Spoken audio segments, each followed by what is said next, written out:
Hello and welcome to the Irvine Chamber of Commerce Global Webinar Series. I'm Mark Matsumoto, your host and webinar moderator. As we turn into spring and look past tax day, and forward to Easter, is the appropriate time for businesses to consider new resources that will help them fine-tune and support expanded exports, specifically methods to obtain export financing. But before we move into today's webinar topic, I did want to give a shout out to Jim Mayfield and his commercial service team. Last week, the Irvine Chamber of Commerce hosted a very successful seminar about opportunities in the Japan market. And this is a good segue to mention our May webinar, Doing Business with Japan.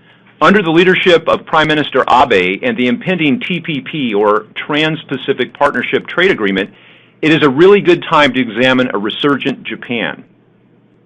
Now, I want to remind you, we have a survey at the end of the webinar, and the reason we do this is we want your feedback so we know we're on the right track, or we can bring you content and topics that you'll find of interest. Okay, let's get back to today's topic. So the question is, who is the most important player in the value chain supporting exports?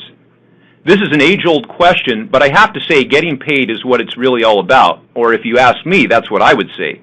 So today's webinar will examine some methods to help exporters seek out orders and buyers that ordinarily may be beyond their ability through traditional cash flow financing. Now, many of you exporters may have graduated from LCs long ago and have established client relationships that allow you to accept open account with your primary international buyers. But this is certainly not universal, and as more export transactions involve long supply chains, long production lead times, and emerging markets, companies need to seek out alternative financing tools. So give us roughly 1 hour and you'll learn new methods to address your company's export financing needs. Today we have two excellent presenters, Eric Fenmore of Plaza Bank and an Irvine Chamber of Commerce member. Eric is Vice President of Asset-Based Lending and Export Finance for Plaza Bank. Eric studied economics at UCLA and the London School of Economics. His career in trade finance began in 1990, focusing on both import and export finance.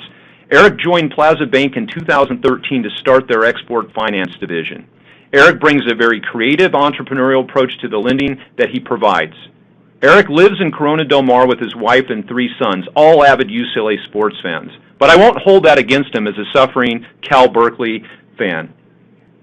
Our second speaker, Martin Sealander, International Trade Specialist at the SBA, and all-around great guy. I've known Martin for about 15 years. Well, maybe I take that back. Martin is the SBA's Senior Representative for International Trade at the U.S. Export Assistance Center, or what we affectionately call the USIAC in Irvine, California. He has served at the SBA since 1991 and the USIAC since 1996, coordinating SBA export financing and international trade assistance programs for 4 SBA districts in Southern California and Nevada. Now, listen up closely because I think this is very interesting. The Orange County USIAC last year facilitated the approval of 146 SBA loans totaling a whopping $120 million to small business exporters. $120 million to small business exporters. That should excite you. Additionally, the office supported over 1,200 local business exporters with counseling and consulting service. Now, a little bit about Martin. Martin holds a BS in Business Administration from Central Connecticut State University and a master's degree in Business Administration with emphasis in finance from the University of Kentucky. But what I think is most interesting, I knew Martin was in good shape, but he's a dedicated runner who's completed 60 marathons. Well, if he finishes today's webinar, maybe it'll be 61. So I'd like to hand over our presentation now to Eric to introduce the services and alternative finance as a bank. Hi, my name is Eric Fenmore with Plaza Bank. We are based here in Irvine, California. I'm going to start off broadly and tell you a bit about Plaza Bank. We are a specialty niche bank, and our focus is small and mid-sized businesses. We have assets of $500 million and are publicly traded. The bank really reemerged about 5 years ago and was capitalized by a group called the Carpenter Bank, Carpenter Group, private equity fund that focuses on banks and has grown both in asset size and profitability consistently. And our focus is really about small business. And when I say we're a small specialty niche bank, what that means is we do a few things and try to do them really well. We focus on businesses with revenues typically of $2 to $100 million. We are an SBA lender and an Ex-Im Bank lender, and our primary focus on the SBA, our driver, is real estate lending. That is our bread and butter. But beyond that, we do a product called the SBA Cap Line, which is an asset-based lending product for conventional companies. We use the SBA for the working capital guarantee product, which is for exporters. We use the SBA for a product called the International Trade Loan, which allows us to finance companies that are exporters with real estate, equipment loans, term loans, things along those lines.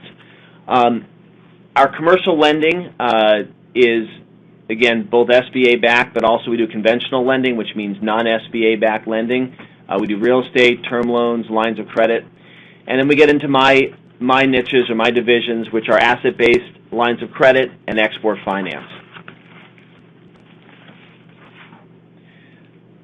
I'm going to speak initially about the Export-Import Bank, then about the SBA's programs, and then talk about asset-based lending specifically, and then tie back in how it all works for exporters. So the Export-Import Bank of the United States is a government agency that supports U.S. job creation through supporting U.S. exporters. As we all know, the trade deficit does not go our way. We don't have a trade surplus, but a deficit. So everything that the U.S. government can do to support exporters is a good thing, creating U.S. jobs, bringing capital into the country. So the U.S. government does this through the Ex-Im Bank. One way it does this through the Ex-Im Bank. And they offer lenders like Plaza Bank a 90% loan guarantee. And this makes it much more attractive for us to do lending to exporters. When we are financing an exporter under the Ex-Im Bank, we provide lending against their accounts receivable, against their inventory, including work in process inventory. We finance shipping costs, really everything to get the product produced and out the door to their customers. Ex-Im Bank is relatively liberal in the qualifications they require. Typically, a business can be in business for as little as 1 year, especially if there's good experience by the principals. We typically like to see a company be around for more than a year. 2 to 3 years or longer is always better for a bank. And both Ex-Im Bank and Plaza Bank like to see a company that's profitable. Doesn't mean they have to be wildly profitable, but they're making money, they know how to make money, and they have a business plan to continue to make money in the future. And we want to be the bank to support them in their growth. Eric, could I ask you a question about Ex-Im Loan? I think some of the companies that I talk to have a little bit of a fear about this, and I'm wondering, from interest to use Plaza Bank and Import Bank support financing to the actual loan guarantee, normally what is the length of time that would take? Figure, if I have a perfect package, and that's always a big if, and we'll talk a little bit later about what I need to get from a borrower to substantiate a transaction. I can do a transaction from soup to nuts in 30 to 45 days. So that is, again, if you came to me with everything I need today, I would be done with the program, with the underwriting, with the approval, and with the documentation in 30 to 45 days. I would say the reality is it takes closer to 60. With Ex-Im Bank, we are what's called a delegated authority lender. So what that allows us to do is essentially, as long as the transaction we are looking to finance fits into the box that Ex-Im Bank has created for us, we do not need to get specific Ex-Im Bank approval on the deal. Well, that's great to know. And that's a huge advantage. So if you are not a delegated authority lender, it can take as much as an additional 2 to 3 months to get a deal through. So you can go from a 30 to 45 day turn to a 3 to a 4 month turn. And so that being a delegated authority lender is a huge advantage. One follow-up question, because not only is this to our active participating audience, but this will be up as a webinar in our archive. A question a lot of companies have is, what type of companies seek out an Ex-Im loan? Are these traditionally manufacturers only, or are they in a whole array of different businesses from service to manufacturing? Really both. I would say distributors are a very large part, wholesalers. So think of companies that sell uniquely American products. that they buy from one vendor and sell to their customers overseas. And what they really are is sales agencies. That's a very good niche. An example of a company I'm currently speaking with is an exporter of recycled paper. So U.S. paper is some of the best in the world, and the recycled paper has a real value overseas. So that is a distributor. Our client that we're looking at financing this transaction buys the paper from scrap paper from a million different vendors, packages up in a container, and ships it overseas. We deal with fewer service companies because typically service companies are paid very quickly, but we do a lot of manufacturers. So medical equipment manufacturers in the Irvine area is a great example. Aerospace manufacturers, valve manufacturers. Again, so it is pretty diverse. It really is. It really is. Absolutely. That's great. Well, thank you for those very insightful answers. Mm-hmm. I'm now going to go into the SBA, and Martin Sealander will be speaking later, so he will give us much more depth into this, but I just wanted to give an overview. The SBA is also a U.S. government agency, and their goal is also to promote U.S. jobs through the promotion of small business. And the SBA does small business loan guarantees for domestic companies and exporters. I think domestic companies would be far and away the largest proportion of what they do, but they definitely support exporters. My next line down where I say 75% loan guarantee to banks, that is an incorrect line in relation to this particular presentation. The loan guarantee for exporters is also 90%, and I just made a mistake. For domestic companies, the SBA guarantees 75%. Under the Working Capital Guarantee Program, frankly, it works very similar to Ex-Im Bank's Working Capital Guarantee Program. It's a 90% loan guarantee.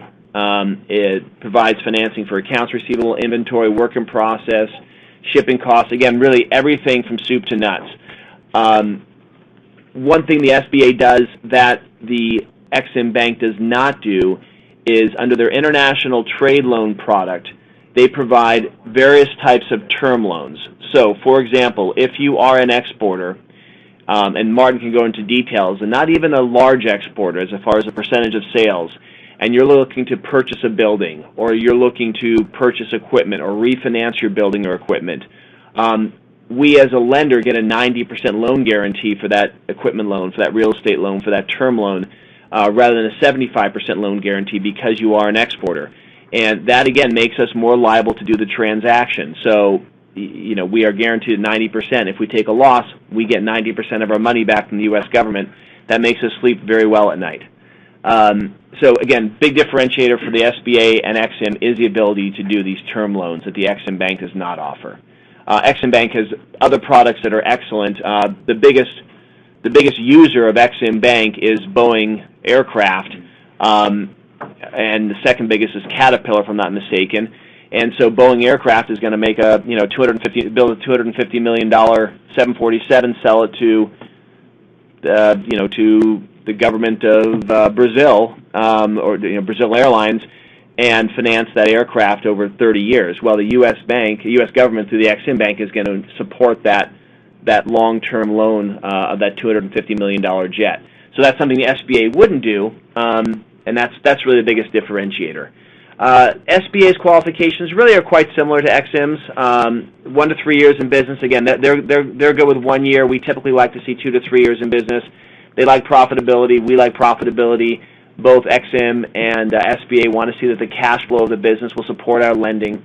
And these are normal lending criteria for any bank. But again, with these loan guarantees, we are able to do more than we normally would for what we call a conventional borrower.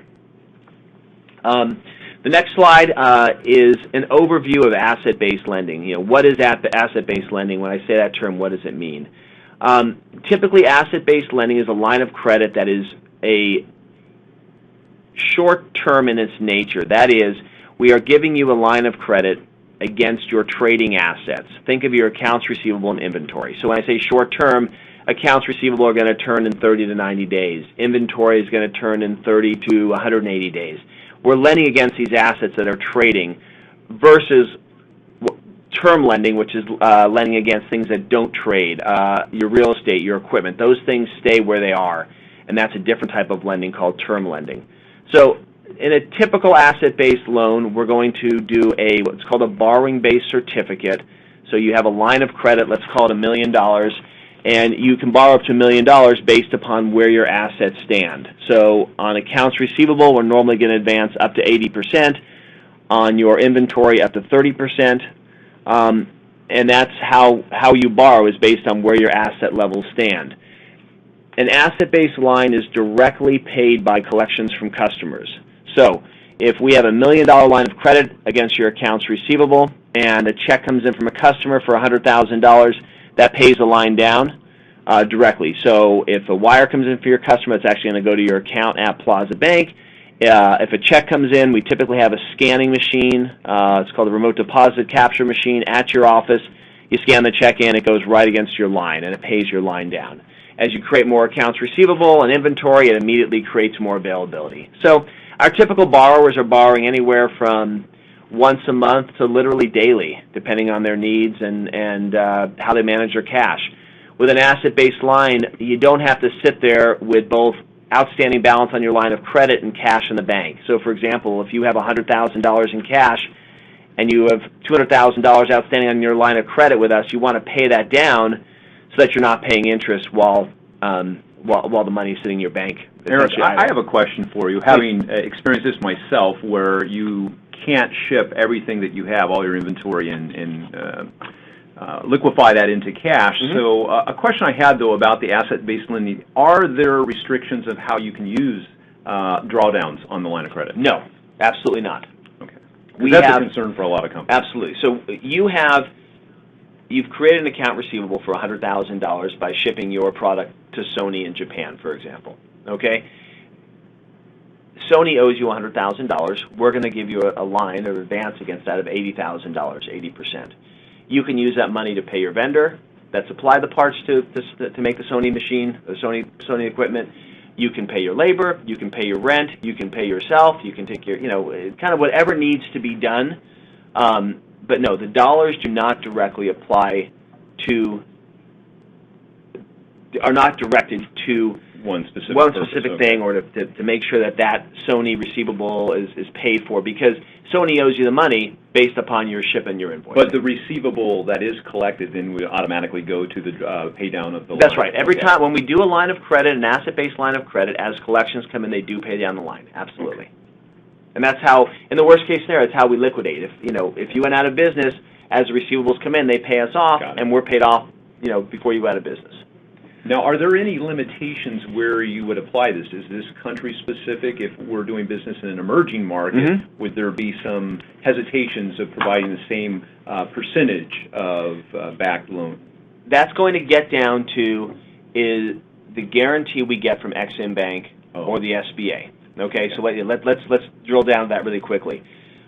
First, there are currently 5 countries on the country limitation schedule, countries we cannot ship to, or I cannot finance, and they're the obvious ones: the Syrias, Iraq, Iran, Cuba, Myanmar, North Korea.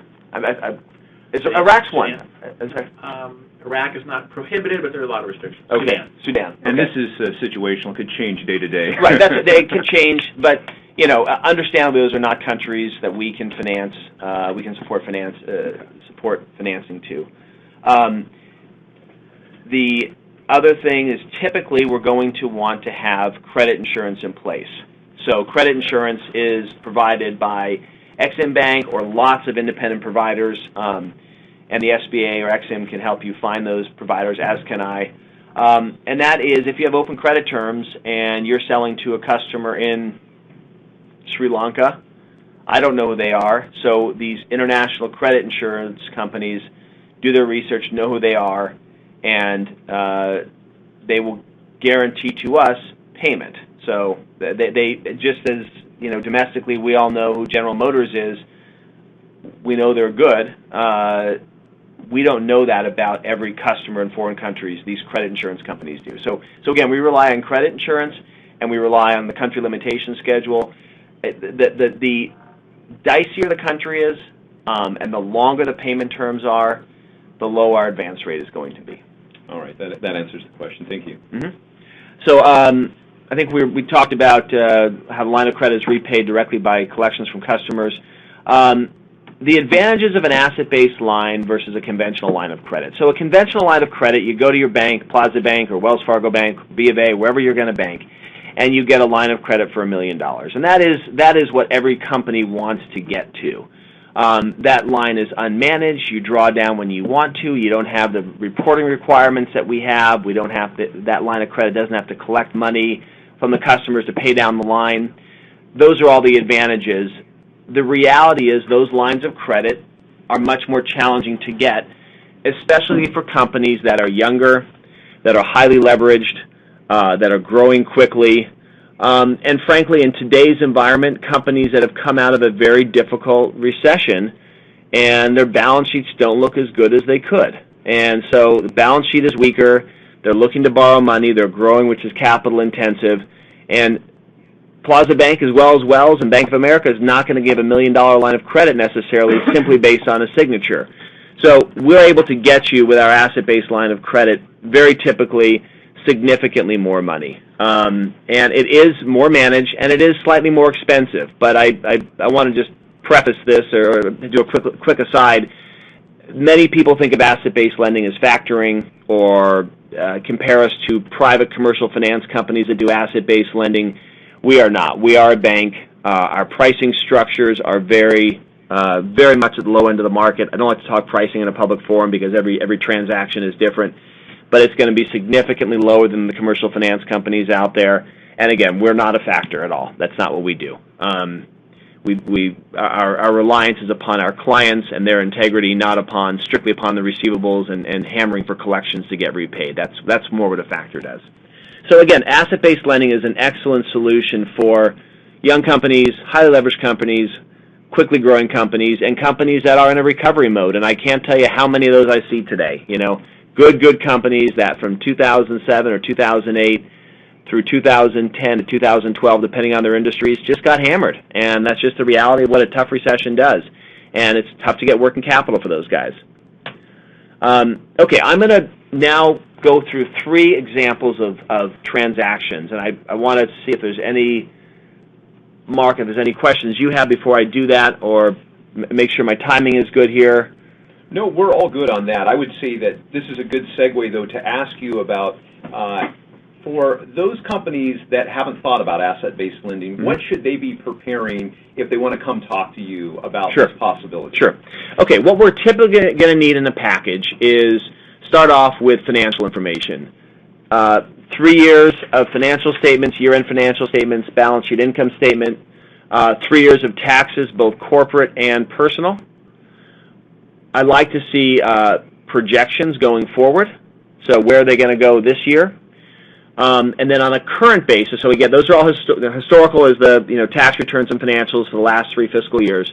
I'd like to see current interim financial statements, so the most current statement prepared. It can be internal, it can be CPA prepared, however you do it. Typically, I don't need you to do anything special for me. And then I'd like to see a current AR, so account receivable and account payable aging report. And if you have it, an inventory report. Additionally, I like to see a personal financial statement, so I understand who it is that I'm lending to. And that really, to go back to the earlier question, Mark, of how long does a loan take? If I have that information, that's really a very complete package for me. When I receive that package, obviously I'll talk to you, go through questions. I typically, if I have not met with the borrower yet, I will meet with the borrower, understand their facility, understand their business, understand where they're looking to go, understand what they need in financing to get there. And that happens very quickly. We are an Irvine-based bank, like I said, and 90% of our lending is done within 60 miles of where we're all sitting today. And so that means I can go see you tomorrow. It's not getting on a plane to go visit you. While we certainly have transactions we do in Nevada, we are chartered in Nevada as well. We do some transactions in Northern California. It still is 90% of our activity is right here in, again, LA, San Diego, Orange County, Inland Empire. That's really our core business. So once I receive that information, we have our meetings as needed. I go through any particular questions, maybe get some further clarification if there's any issues out there, anything unusual. I meet with my credit committee, do a pre-credit review of the transaction, of the need, and if it all comes back good, we'll have a proposal letter out to our clients, out to our prospective borrowers within 24 hours. So, again, if I get the package on a Monday, if everything looks right, you should have a proposal letter by the end of the week. And that's, you review the proposal. If it's acceptable, we then go into due diligence, which is anywhere from 20 to 30 days typically. Well, I mean, there's no real reason for anyone to shy away because those are very traditional requirements. Mm-hmm. So most companies should have that in hand. That's right. It's good to know as we broadcast this and multiply that it really is that simple at least to have this evaluated. That's right. Your loan request. Yeah, and then specifically on exporters, I should add this: if you do have credit insurance already, like to copy the credit policy with the specific limits that you have for your customers. If you are selling overseas on a letter of credit and there's a specific order you want us to look at, I'd like to see a copy of the letter of credit. That really gets us started. Good. Okay, so I'm gonna talk about 3 sample transactions, and just let you know kind of how a line would structure. I'm going to try and keep this broad. I think that's a better way to go than be very specific. So first example is an exporter, a trader. So a trader, again, they buy and sell finished goods. They might do a little bit to them, maybe repackage, but they're not doing any value-added processing. So this example is a company with annual revenues of $12 million, all export, and their AR turns in 60 days. And so that means, with just on a flatline basis, if every month was consistent, which of course it's not, that would give them AR of $2 million on an average basis. This company's need is to purchase inventory for export and to pay shipping costs. So they're sitting there, they've got all their money tied up in receivables, they want to make more sales, ship out more product, they need money to pay their vendors to buy the inventory to ship it. So in this case, we would do an 80% line of credit, asset-based line of credit against their accounts receivable. A trader typically doesn't have a lot of inventory, so typically for a trader it's going to be AR-based only. So in this case, we would do a line of credit for $1.6 million. It could be either through the SBA or through Ex-Im. And then the payments, the advances are made based on the borrowing base certificate. The borrower reports their receivables, and we make an advance against those receivables at 80%. And then payments go down directly to pay down the line from the customer. So wire transfers come into the Plaza Bank account of our borrower, and it pays down the line directly. As checks come in, they're scanned in and go against the line of credit as well. So that's for a trader. Example number 2 is a manufacturer. This example is an $8 million a year company in the medical equipment manufacturing space, selling specifically to foreign buyers. The company is healthy on a cash flow basis. However, they occasionally get large purchase orders, which will be in the range of $1 million. When they get those larger orders, they need financing to produce and fill those orders. Their AR average is $500,000, and what they need in this example would be the money to fill the order. So this company also has a $1 million line of credit, 80% against receivables, 30% against inventory. So given a snapshot in time, they could borrow $400,000 against their outstanding AR. That's an 80% on their $500,000, and then 30% on their inventory as they go through the production of this purchase order. So as they're building up this machine to sell overseas, it's inventory, and we can advance 30% against that inventory to get the product produced and out the door. In this case, there's a letter of credit from the buyer overseas. The proceeds of that letter of credit are assigned to us. So when the product ships, it is paid directly by the bank overseas to us to pay down the line of credit. In this case, once they ship, we can also advance against shipping costs. And like I said, we're repaid directly by the letter of credit. So this is actually, this raises a good point, and yes. Thanks to an assist from my friend Martin here, I have a question for you. Does Plaza Bank require export credit insurance on ARs that are held by the exporter? I am going to defer to a certain extent to Martin on that. Okay. So it does depend on the SBA and Ex-Im Bank, depending who we're using, depends on their scenario. Let me give you an example where we would not need to have credit insurance. Let's assume the buyer overseas is a very, very strong multinational. Okay, for example, let's say BAE, British Aerospace, Sony, GM Canada, GM Mexico, Costco Mexico. We might say, you know what, we know these customers really well, and with SBA or Ex-Im's blessing, we don't need credit insurance.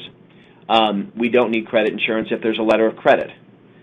Where we absolutely need credit insurance is a younger, smaller, inexperienced company that is selling to new customers they've never sold to before in countries that are unusual. We'll 100% need that, as will the SBA and Ex-Im. So we're all going to require that. So it really, what I would say on this is credit insurance is there to protect all of us. It's there to protect the bank. It's there to protect the borrower. If the product that our client, our borrower, produces and ships overseas to a rinky-dink buyer in some far-flung country isn't paid for, we all lose. The bank loses money, and guess what? All of our clients are personally guaranteeing the loan, so we come after the borrower for the money. So we all want to be on the same page, and it is no different than the house you live in, the car you drive. You want to insure it against bad eventualities, and not getting paid is a really bad eventuality. And I look at credit insurance as I don't want to say a necessary evil. That's not right at all. It is relatively affordable. It lets you sleep at night, and I think Martin will be speaking shortly, and I think he would agree with that wholeheartedly. I did have a follow-on question, because this scenario that we're looking at for the direct exporter manufacturer, we're talking about they get paid by letter of credit, but would it allow this manufacturer in this scenario or other scenarios to actually extend open account terms, or is this the comfort level for you as the lending bank? No, absolutely could extend open terms. That's a big part of what the loan guarantee, the working capital loan guarantees from Ex-Im and SBA allow us to do. Again, within the constraints of what Ex-Im and SBA allow us to do, and within the constraints of smart business. When you convert from an LC to open terms, we want to see a history of purchasing from that particular customer. Unless it's a multinational, Pemex, GM overseas, Costco, Sony, big aerospace companies, where the credit's not a question, and if you are selling to them new for the first time, if you have experience, understand what you're doing, we might waive the need for credit insurance. And again, that is really something we look at on a facts and circumstances basis. That's great. Thank you. Okay, so again, for a manufacturer, typically a manufacturer has lead time to build the machine, to ship it out the door. It could be 15 days, it could be 6 months. We can provide financing in either scenario for our borrower. So it's a good way for a company with a large order to help them get that order produced and out the door. The next example I have here is what we call an indirect exporter, and this is always very interesting to companies, and something most companies don't understand. If you are, and I'm going to use our two biggest exporters, two biggest manufacturing exporters, Boeing and Caterpillar. If our client is a supplier to Boeing and or Caterpillar, there is a decent chance that their product is going on an airplane or a tractor that in turn is being exported. And that indirect export, as long as it's verifiable, creates an export that we can then use the Ex-Im Bank or SBA working capital guarantee loan guarantee product for. And so, again, that makes it much more attractive for us, Plaza Bank, to provide the financing if we know we're going to have a 90% guarantee. So, again, think about your business and think, do the products I sell in turn get exported? I looked at a transaction recently for a medical, I'm going to call them a medical chemical manufacturer. They make different products that go into nutraceuticals and pharmaceuticals. And I was talking to them, and they needed some real estate equipment financing as well as asset-based lending against your receivables. And talking to them, it sort of went down the road, and it turned out that about 75% of their sales truly are indirect exports. So they were unaware, not that they were unaware, but they just didn't think it through. So by asking the proper questions as a lender, we were able to do that. And again, we're early in the stage in this company. I've not booked this deal yet, but it's a transaction that we probably would not do without the guarantee. Okay, so going to the indirect export manufacturer example here. Aerospace parts manufacturer. They make wing assemblies. They do $20 million in annual revenues. Their biggest customer is Boeing, and Boeing in turn exports 50% of their commercial aircraft. So our clients, 50% of their sales, they're strictly a commercial aircraft parts maker, wing assembly maker, are going to Boeing, which in turn are exported. So with this, we were able to give them a line of credit that had both an export component and a domestic component. So for the Boeing sales that are exported, 50% of their sales, we're able to get that 90% loan guarantee. And if you look down below, we actually provided two lines of credit, the domestic and the export. On their export, we're able to give them a higher advance on both their receivables and their inventory because I have that 90% loan guarantee. So on their domestic sales, we do a 75% advance on AR and 20% on inventory.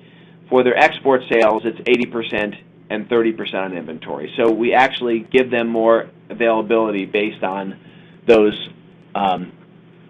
indirect export sales. So something that companies don't think about. If you're a component manufacturer, there's a decent chance that some of your customers are actually exporters. And that doesn't just go for asset-based lending, but it goes for the international trade loan, which I mentioned earlier. So if you're looking to buy equipment, if you're looking to get a term loan, if you're looking to buy a building, if you are an indirect exporter, we can look to get you that loan under the auspices of the international trade loan, which gives us a 90% loan guarantee, which frankly makes us much more likely to do a deal.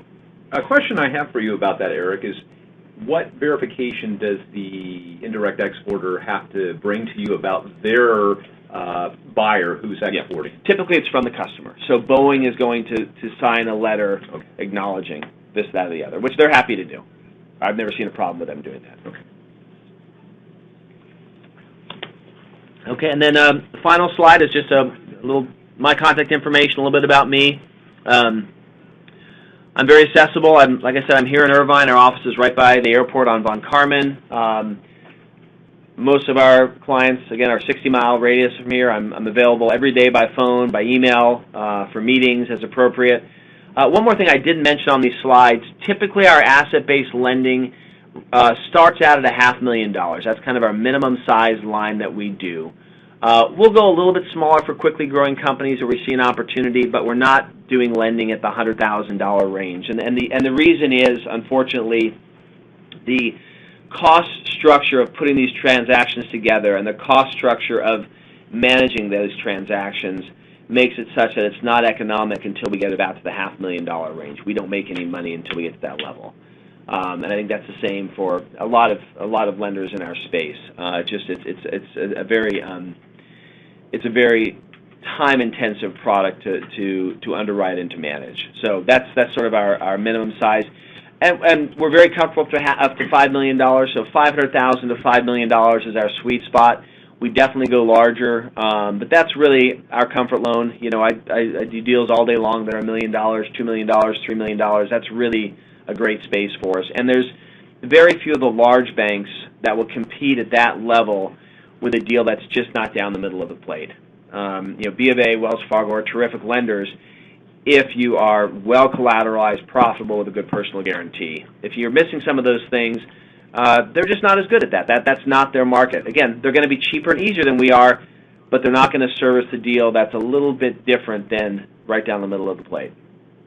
Well, thank you, Eric. I think it goes back to the saying that when you need money, you probably have access to it, but a lot of the growing companies in Orange County certainly have to take consideration of the asset-based lending and some of the other indirect exporting finance loan guarantees. And that's Martin Sealander. So, Martin, you're on plate now. Mark, thank you.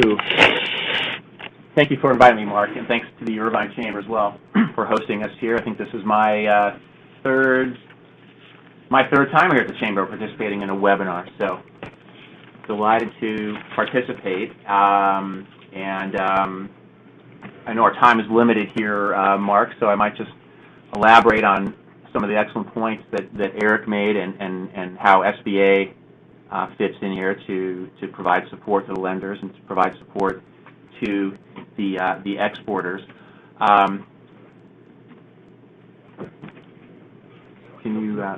Thanks.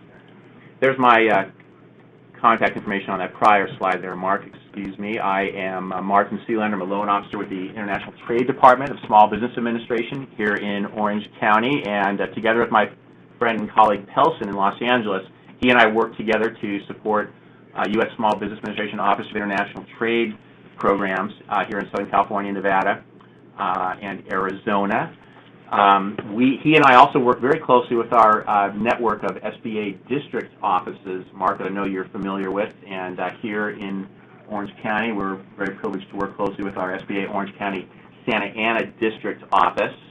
As a matter of fact, our district international trade officer today couldn't be here with us. He's out at a public workshop event, a training event in Riverside, and this kind of public training, workshop, seminar, education, that's an important part of SBA Office of International Trade mission, which is to enhance the ability of small business to compete in the global marketplace. Another oversimplified goal, mission of International Trade Office, to facilitate access to capital, and I know that's the focus of today's webinar, so I do want to focus on financing and capital. But for those listeners interested in other support that we offer, I'd encourage them to look back in the archives, Mark. We had a webinar not long ago talking about some of the other... And that's a good point that you raised, Martin. We probably have 50 or 60 webinars that are archived on just about everything. So for those that are listening or logging in today, or those that you know that are interested from the A's to Z's of export, please go there. So thank you for bringing that up, Martin. So again, I know our time is limited. I want to jump ahead to a couple of more important slides here. In terms of our financing support through Small Business Administration, we are not here to compete with banks. We don't compete with Eric or Plaza Bank. SBA does not make direct government loans available to small businesses, alas. Our service that we provide, as Eric explained, our U.S. federal government guarantee on the commercial bank loan or bank credit line made to the small business. Our guarantee meaning, effectively, Mark, I like to say, to really oversimplify, that the borrower can almost think of SBA as co-signing with them on that bank loan or bank credit line, and therefore, heaven forbid, in the future, somehow if the company were to default from this loan, or the company went out of business, or the company took the money and ran away to the Caribbean, which happened to one of my deals about 20 years ago, SBA would then step in, take over the loan from the bank, pay it off the lender up to the extent of our guarantee. So as Eric mentioned, the lender is under significantly less risk, more willing to make that capital available in the marketplace in the first place. So in my very limited time here, Mark, let me touch on three of our loan guarantee programs here. Our first one, our working capital program, Export Working Capital, EWCP, and that's really our flagship bread and butter export finance program, which Eric did touch on. And this program provides guarantee support assistance to a small business exporter, either to assist a company with an asset-based type of lending structure, as Eric described, or also can support more of what we call a transaction-based type financing structure. And let me clarify. So we can assist on a pre-shipment guarantee basis where an exporter has received a contract, purchase order, letter of credit from a foreign buyer. Similar to the example that Eric gave, his second of three examples regarding the medical equipment manufacturer that's received a letter of credit for the manufacturer of this medical equipment that they want to ship to the foreign buyer. But the problem is the company needs cash up front to pay their costs for labor, raw materials, shipping, supplies, inventory, any specific costs dedicated toward performing on that contract and performing on that letter of credit. So we can step in, provide a guarantee to Plaza Bank against the loan or credit line that Plaza Bank has made to that exporter, provide them with that working capital strictly and specifically and exclusively limited to financing those identifiable costs with that export transaction. The exporter ships the medical equipment, transactions consummated, the letter of credit proceeds are negotiated, and those proceeds, as Eric also explained, will immediately come back to retire the advance, pay down the loan, profit goes to the exporter. We also can structure this financing on a post-shipment guarantee basis.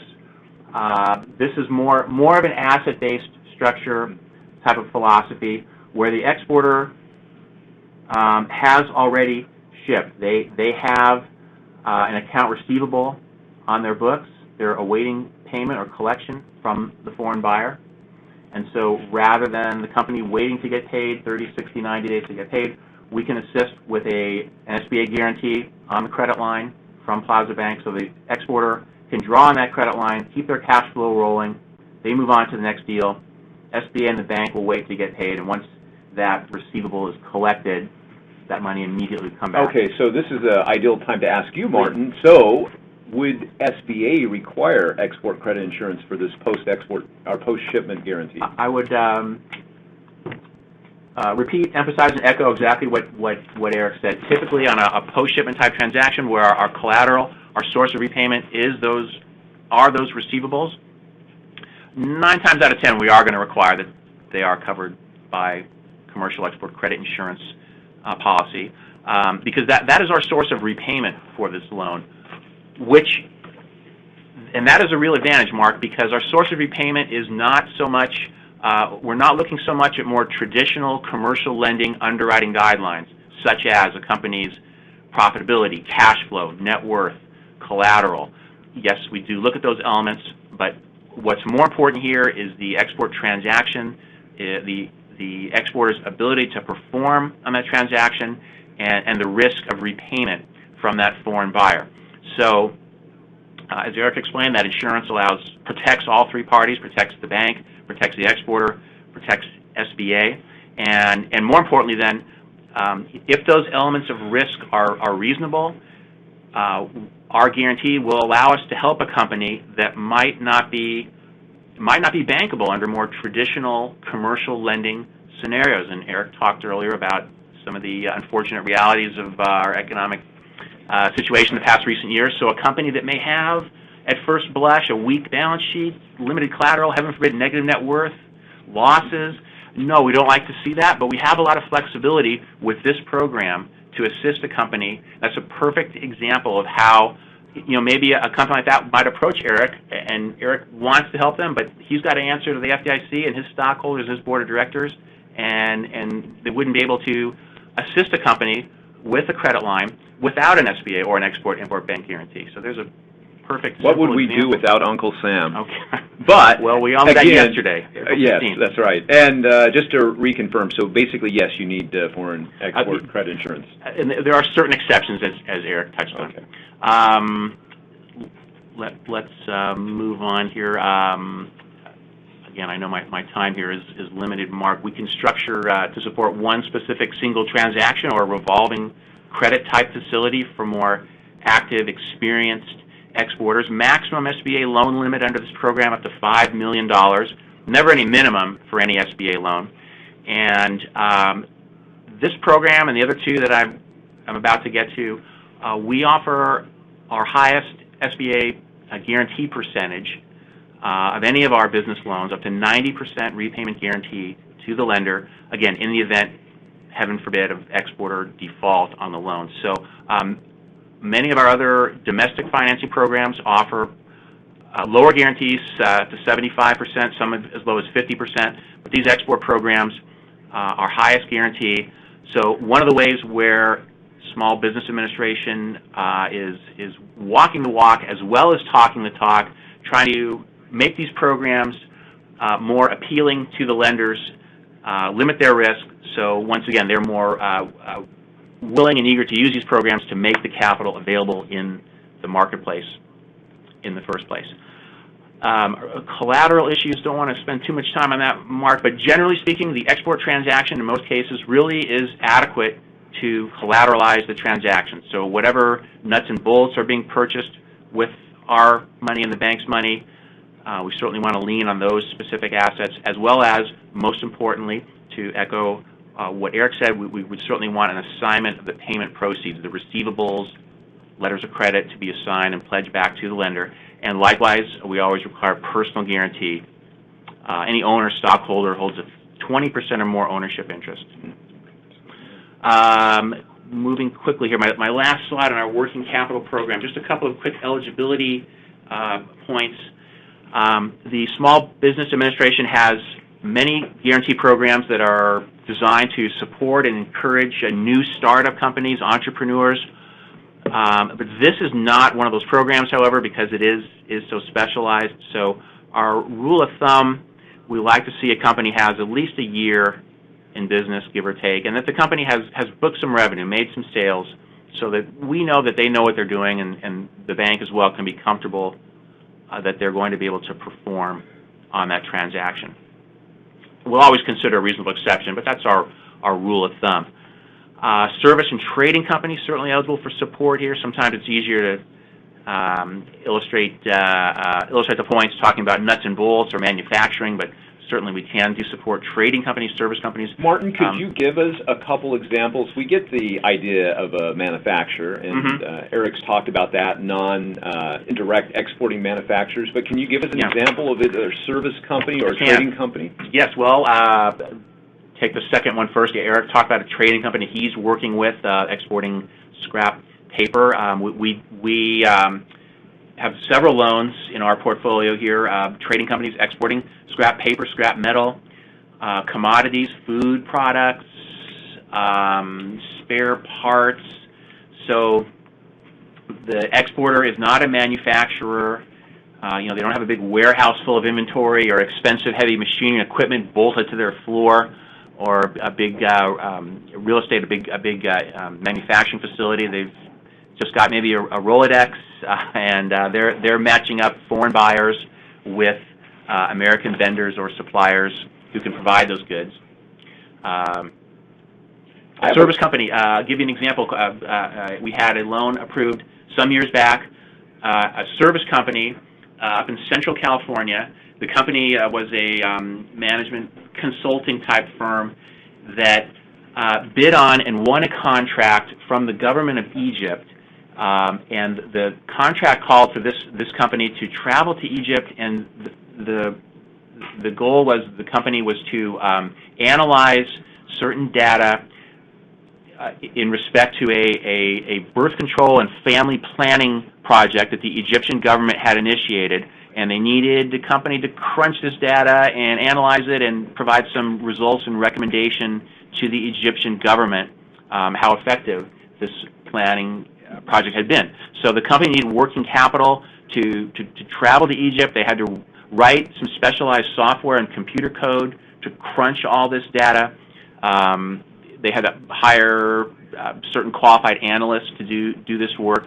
So this wasn't something that they were going to put in a box, Mark, and put over the rails of a ship and sail it out the port to Egypt, or put it on an airplane. Not really something we could physically wrap our hands around there. So that was a service-type company, and we were able to support them with the working capital. Well, the reason I ask that is we don't want our audience to think this is all a manufacturing game. Of course, this is focused greatly on products that will ship out from the port. I say that because our organization helps promote education and training, and we can see a scenario where you could win a contract with a government like Egypt, or with a private entity, let's say in Vietnam, and it may be a payment that will be paid in stages, but you need to send 20 people over for training. And so the company of record may need $100,000 to do this, yet they may have a government contract that will just be paid out over a series of stages. That's $1 million, $500,000 contract. The reason I bring this up, more and more we're starting to see these a-traditional type of businesses compete in the global market. A lot of them started out selling product or some specific thing, and then service became the more attractive piece, but they don't think they can come to SBA or a conventional lender for financing. I wanted to make one other point that had come to mind here in regard to the excellent example that Eric gave in his presentation, the second one regarding the hypothetical manufacturer of the medical equipment, though, Eric. So I think, sorry we don't have your slide here, but I think you made reference hypothetically of a $1 million order, $1 million letter of credit. And here we go. Thank you, Mark. Back one more. There was a $1 million purchase order, okay, and Eric, you mentioned your banking solution, highlight number 2, 30% advance on inventory related to the purchase order. Okay, so one of the real advantages here with an SBA guarantee, in a case like that, if we provided a guarantee to Plaza Bank to support that $1 million sale, would, under our guidelines, if Plaza Bank is comfortable with that, would allow the bank to offer a much more liberal advance to the exporter to cover their cost, potentially well in excess of the 30% advance. I believe you go up to 75%. Well, on a pre-shipment type structure like this, technically, we can provide up to 100% of the exporter's cost to perform on that $1 million contract. So we're not going to finance their profit, clearly. But a $1 million contract, we can pay any of their costs, allow Plaza Bank to advance to them against any identifiable costs, again, for inventory, raw material, labor, nuts and bolts, shipping costs, specifically allocated to performing on that $1 million sale. Without an SBA guarantee or an Export-Import Bank guarantee, without that kind of comfort, Plaza Bank might not be willing to be so liberal. I'm going to address that very quickly. Again, it's Eric with Plaza Bank. Banks, by their nature, are relatively conservative. And we look to the Ex-Im Bank or SBA Bank, SBA guarantee, really as a fallback. We still want to do smart, traditional lending. And so, again, we love having the guarantees, but that's not our repayment source is not the SBA or Ex-Im. So we want to do smart, good lending. And that's just to address that. So, Martin, I'd love to go 100% on inventory. And not to say I wouldn't for the right situation, but it's really outside of our bank's comfort zone. And I think most banks likely would say the same thing. Well, SBA has our own internal regulatory guidelines, and likewise the exporter, borrower certainly needs to meet the credit criteria of the lender as well. And that's a good point as far as application procedure, Mark, for any SBA loan. You know, I get a lot of calls or emails, Mark. People contact me and they say, I want to apply for an SBA loan. Will you send me an application, or can I come to your office and fill out the form? It doesn't quite work that way. As we've hopefully made clear this afternoon, SBA or Export-Import Bank, our function is to provide a guarantee on the bank loan. So step one is for the exporter to contact their local lender, submit, such as one of our excellent lenders, Plaza Bank, submit your loan proposal request through the lender. If the lender likes what they see, then they will work with you to prepare any necessary application materials. And Eric went through a bit of a laundry list of some of the accompanying type documentation we want to see, financial statements and tax returns and so forth. So once the lender has reviewed that, they've approved that internally, they like what they see, they will then send that file to the SBA or the U.S. Export-Import Bank for our review, for our guarantee. So I like to say that the borrower, exporter, is the customer of the bank. The bank is really the customer of the SBA, or the bank is really the customer of the Export-Import Bank. That's a little oversimplified SBA. Well, thank you, though. I think that it's helpful at this stage to reinforce that, because as we go out, and again, this is a webinar that will be archived, a lot of people are going to be asking that. They don't understand that, how come I can't just come to SBA? And you probably have some irate people coming to your USIAC saying, I want a loan. So you can send them to Eric's store, well, if they're qualified. Hopefully not irate, Mark, but we try to clarify. In my very limited time here, if I can just jump ahead, we'll talk quickly about two other programs here, just to take a quick second. Mark, our SBA Export Express program. This is a program designed to support smaller loan requests. I mentioned on the previous program our maximum limit up to $5 million. Never any minimum for any SBA loan. Different programs do have different maximums. This program limited only to $500,000. And the twist here is, Mark, that we've streamlined the application process, thus the word express, try to make the process a little more user-friendly, streamlined, make it more palatable to the lenders so that they are more willing to consider these smaller loan requests from the small business community. And Eric made reference to some of the certainly the realities of smaller loans, and that they're not necessarily as profitable to a lender. So some of the incentives that we've provided to the banks to try to cut down some of that overhead. We've streamlined the application process, limited the application forms, allow a lender to use their own internal commercial lending documentation, and given the lender essentially unilateral credit approval authority to commit an SBA guarantee under the Express program. These are smaller loan amounts. The lenders have been trained and have distinguished themselves to understand our rules, regulations, and guidelines. So if it's good enough for them, essentially it's good enough for us. The bank would simply, once they've approved the loan, they would simply sign on. They have a password to sign on to the SBA online portal system, transmit some data to us. We will assign a loan number to that loan, and the lender is then ready to close the loan and disperse the funds.